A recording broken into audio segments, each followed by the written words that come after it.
Day 5, Corona outbreak. No electronics today. Instead, I'm making coronavirus masks. If I can do it, you can do it too. Here's a picture of the finished product, and then a note that I just called the hospital to inquire about the materials to use for the mask. She said 100% cotton, but then she really emphasized that they just need masks. So she encouraged me to try to, make as many masks as I possibly could and get them to her, and to spread the word on that. So that's the video. Hope everybody's doing okay out there. Real quick, step 1 is cut out 4 identical pieces of fabric.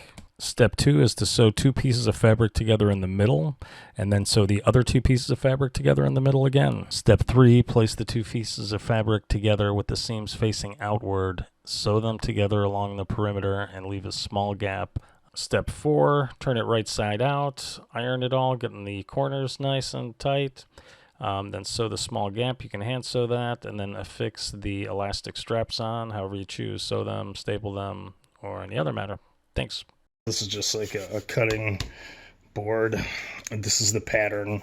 But one thing I forgot to mention is, as far as these patterns go, it helps to pin them to the fabric so that when you're moving it around in that, you don't jostle it, and everything maintains its relative position to where you cut it out. So it sometimes helps too if you're going to iron the fabric beforehand so that everything lays nice and flat.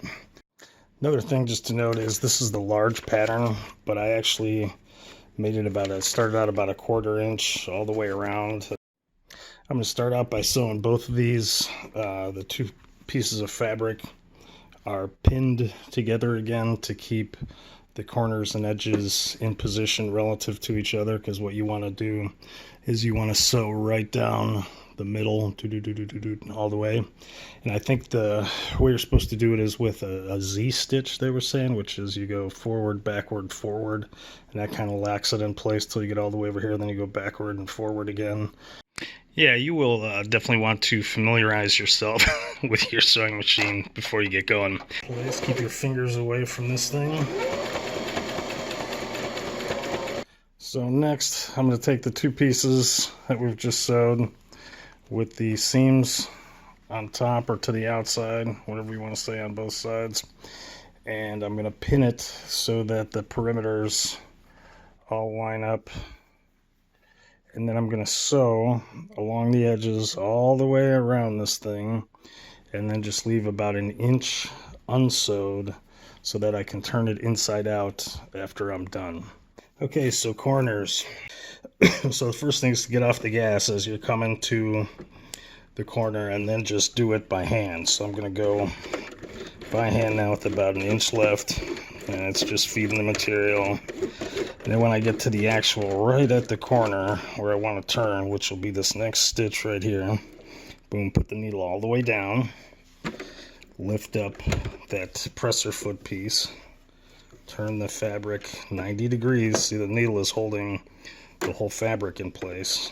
I set it down, and then I can get going again. I'll just continue sewing, get back on the gas, and continue sewing the perimeter. I do want to mention one thing you got to notice is, as you're coming up on the pins, you got to make sure you pull them out, or they get jammed in there and they can break things. And like I said at the beginning, I would just my plan is for these to kind of be a face covering over those other safety masks I got. But so then one of the last things is I left this 1 inch piece open here, and what we're going to do with that is turn this thing inside out. So I'll go ahead and I'll just kind of speed through this portion of it.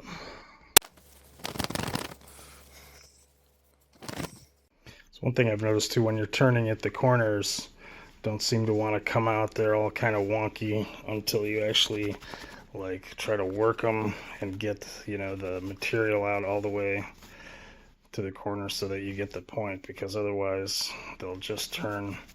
The material doesn't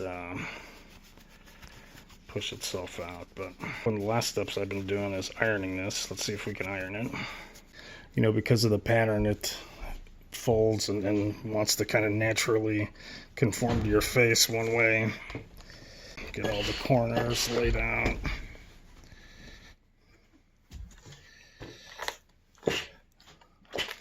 Okay, so you're almost done at that point. Then it's just a matter of hand sewing. You know, you can iron it and hand sew that last little portion that you had open. And then you need to, you know, either, I've seen some people staple these on, but you want to, I've used these safety pins to try to get the length right, because the one that is lower is going to be a little bit shorter than the one that goes around your neck. And so I've been using the safety pins and sizing these exactly for the person who's going to wear the mask. The kids and that, you're going to want to come up with some generic sizing.